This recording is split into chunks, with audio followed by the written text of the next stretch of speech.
साहेब, आमची मागणी आहे शेतकऱ्यांकडे जे भाकड जनावर आहेत जे दूध देत नाहीत त्यांचा सध्या शेतकऱ्यांना काही फायदा नाही, त्या जनावरांना सांभाळावं लागतंय।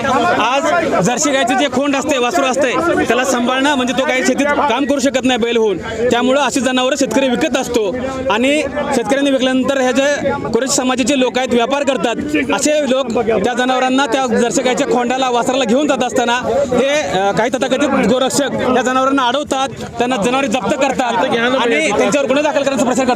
तथापि पर्यायी या लोकांनी व्यापार बंद केला आहे। आज शेतकऱ्यावर या भाकड जनावरांना सांभाळण्याचा भार पडत आहे, हे जे जर्सी गायची खोंड आहेत त्यांचा बोजा पडत आहेत। म्हणून शासनाने खरं तर गोहत्या बंदी कायदा उठवावा किंवा त्याच्यामध्ये स्पष्टीकरण आणावं। जर्सी गायची जी खोंड आहेत भाकड जनावर आहेत यांना व्यापार करण्यासाठी काही हरकत नाही असं द्यावं, नसेल तर आम्हाला शेतकऱ्यांना प्रति जनावर सांभाळण्यासाठी म्हणून त्याला 1 लाख रुपयाचं अनुदान वार्षिक द्यावं। जे भाकड जनावर आहेत त्यांना सांभाळण्याची सध्या शेतकऱ्यावर आर्थिक बोजा पडत असल्यामुळे शासनाने कमीत कमी त्यांना 1 लाख रुपये अनुदान द्यावं, अन्यथा या कायद्यामध्ये जरूर बदल करावा।